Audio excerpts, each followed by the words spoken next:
राजेश जौहरी जी और कांग्रेस तरफ से जितेंद्र मिश्रा जी, आप तीनों का ही बहुत स्वागत इस पैनल पर। सबसे पहला सवाल मेरा राजेश जौहरी जी आपसे रहेगा, क्या समझा जाए उमा भारती की इन बातों से?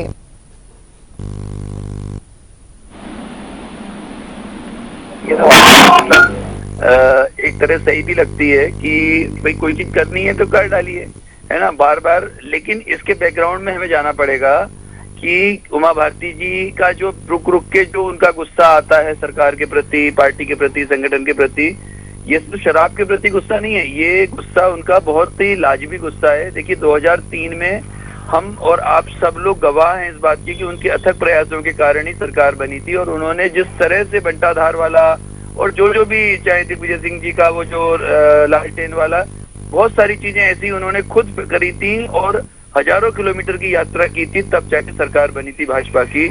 और आप उस लेडी का उसूल देखिए, उस साध्वी का, कि जैसे ही उनका मुकदमे का चक्कर आया, सबने का इस्तीफा दे दो, इस्तीफा दे दिया। उससे फ्री हुई, वापस उनको कुछ ना कुछ बड़ी चीज देनी चाहिए थी, मुख्यमंत्री बनाना चाहिए था, वो नहीं बनाया गया।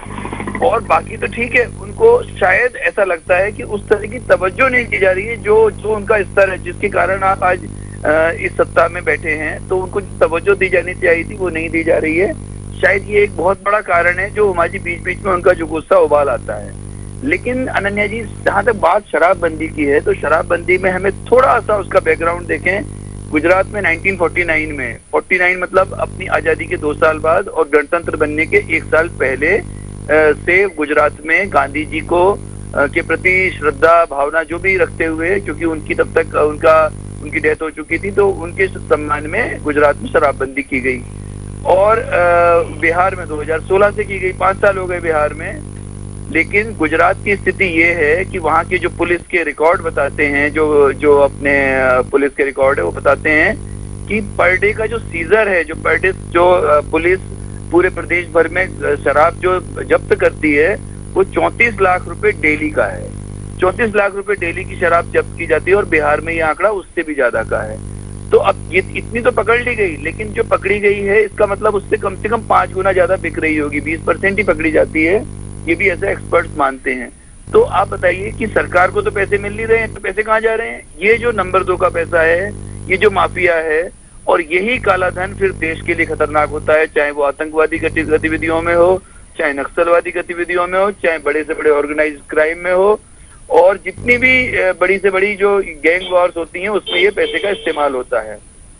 तो हमारा ये सोचना है कि अभी एक और बात बतानी थी आपको। गुजरात में बहुत सीरियस लेवल पे डिस्कशन चल रहा है, जिसको लगभग सभी अखबारों ने पिछले साल कवर किया था, कि गुजरात की गवर्नमेंट इसमें पुनर्विचार करने की सोच रही है, जो ये शराब नीति पे, कि कैसे कुछ रिलैक्सेशन दिया जाए, कुछ इस तरह का काम किया जाए कि सरकार को रेवेन्यू भी आ जाए, शराब में उस तरह से शराबखोरी भी ना हो। तो जब जिस गवर्नमेंट ने 70-75 सालों से सब देखने के बाद वो पुनर्विचार करने की सोच रही है, और हम जबरन में शराबबंदी का आलाप राग रहे हैं। शराबबंदी करने से फायदा सिर्फ इंस्पेक्टर का होगा, उस पुलिस वाले सिपाही का होगा, एसपी का होगा, आईजी का होगा, उससे ऊपर के अधिकारी का होगा, और लॉ इन्फोर्समेंट एजेंसी का होगा। सरकार का नुकसान ही नुकसान है। देखिए, एक बात हमें तो के मिश्रा जी की और जितेंद्र मिश्रा जी की बातों से एक बात तो समझ में आ रही है कि उमा भारती जी को सपोर्ट तो बहुत बड़ा मिलने वाला है इस प्रदेश में। जैसे ही वो अपना आंदोलन अगर शुरू करती हैं तो बहुत बड़ा सपोर्ट। अब उसके कारण कुछ भी होंगे, देखिए राजनीतिक कारण अलग होते हैं, वास्तविक कारण अलग होते हैं, लेकिन उनको सपोर्ट काफी मिलने वाला है। दूसरी बात अनन्या जी ये है कि जब से सृष्टि बनी है, जब से मानव जो है अपना इवोल्यूशन में हम जो है एक सोशल एनिमल बने, जब से हम जो है सोसाइटी बनी, तब से 3 बिजनेस ऐसे हैं जिसमें से एक है शराब। मतलब 3 ऐसी खराबियां, एक शराब है, एक जुआ है और एक वेश्यावृत्ति है। ये उसी दिन से चालू है जिस दिन से मानव सभ्यता की शुरुआत हुई है।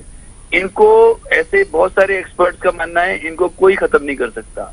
इनमें देखिए एक और बात है, गीत धीर जी की बात हमें एक पसंद आई कि उमा भारती जी ने कहा कि नहीं कहा वो तो नहीं सुन नहीं पाए, लेकिन हाँ, शराबबंदी से ज्यादा जरूरी नशा मुक्ति करना है। आपको नशा मुक्ति पे कितना ध्यान देते हैं, आप उस पे फंडिंग करें, उस पे एनजीओ को प्रोजेक्ट दें, या फिर इनके पास एक बहुत बड़ी एनजीओ है जो अभी काम कर रही है प्रदेश में, जो बीजेपी शिवराज गवर्नमेंट ने पिछले स्तर में शुरू की थी, तो वो लोग जो घर घर में जाके युवाओं को शराबबंदी हटा के उनको शराब और नशे से हटाकर, नशा सिर्फ शराब का नहीं होता है, नशा तो उसका भी होता है, तंबाकू का भी होता है, ड्रग्स का भी होता है, और भी कई चीजें होती है, उनका नशा होता है।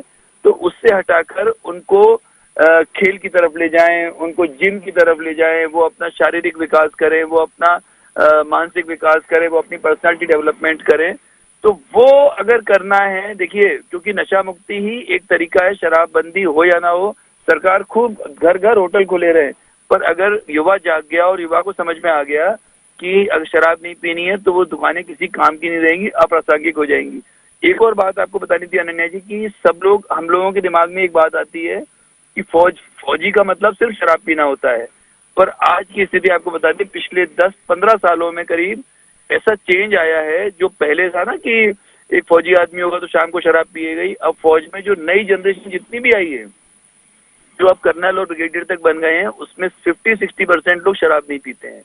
तो ये देखिए, ये जो भी उनका जो उनके जो राइज हुआ, उनके दिमाग का जो उनका डेवलपमेंट हुआ, उनको लगा कि ये अच्छी चीज नहीं है, उन्होंने छोड़ दी। वहां पे तो उनको फ्री भी मिल रही है, वहां पे तो उनको बहुत सब्सिडाइज भी मिल रही है, मतलब जिस भारतीय जो मध्य प्रदेश की सरकार क्या देगी उससे भी सस्ता और उससे भी बिल्कुल फ्री मिल रहा है, लेकिन फिर भी उन्होंने नहीं पी रहे हैं कि कहीं ना कहीं उनका जो मानसिक विकास बहुत जबरदस्त हो गया है।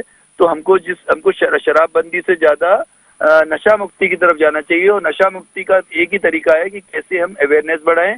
उसमें मिश्रा जी का भी उतना ही रोल है जितना धीर साहब का रोल है, जितना शिवराज जी का रोल है उतना कमलनाथ जी का रोल है, क्योंकि इन लोगों की, पॉलिटिकल लोगों की जो पकड़ होती है समाज में बहुत गहराई तक होती है, और ये लोग अपने समाज को किसी भी डायरेक्शन में ले जा सकते हैं। ये आंदोलन भी करवा सकते हैं, ये आंदोलन शराबबंदी के लिए भी करवा सकते हैं, आंदोलन नशा मुक्ति के लिए भी करवा सकते हैं। तो इसमें इस पूरी जो सारी बातें, इससे एक ही चीज निकलती है कि अगर ये दोनों पार्टियां तय कर लें कि हम अपने युवाओं को और अपने लोगों को नशा मुक्ति की तरफ ले जाएंगे, तो वो ज्यादा अच्छा रहेगा, शराबबंदी के आंदोलन की जरूरत ही नहीं पड़ेगी। 14 फरवरी के बाद क्या हो सकता है? निश्चित रूप से जो जौहरी साहब ने बात बोली है, वो एक वरिष्ठ पत्रकार के नाते भी बिल्कुल सही बोल रहे हैं और एक दूरदृष्टा भी हैं। तो नशा मुक्ति जो है, उनका जैसा सुझाव था वैसा ही वही सुझाव हमारे पूर्व मुख्यमंत्री माननीय उमाश्री भारती जी का है, और उनके जो विचार हैं बिल्कुल नशा मुक्ति की तरफ है, क्योंकि आज का युवा जो है उसको जब तक कि हम नशे से दूर नहीं करेंगे, और देखिए थोड़ा सा समय लगता है, थोड़ा सा जागरूक करना बहुत आवश्यक है। और मैं तो जैसा जितेंद्र जी ने बोला, अवश्य रूप से मैं उनको आमंत्रित करता हूं कि आप भी आएं, क्योंकि हमारे माननीय मुख्यमंत्री श्री शिवराज सिंह जी भी इस मुहिम में साथ में रहेंगे।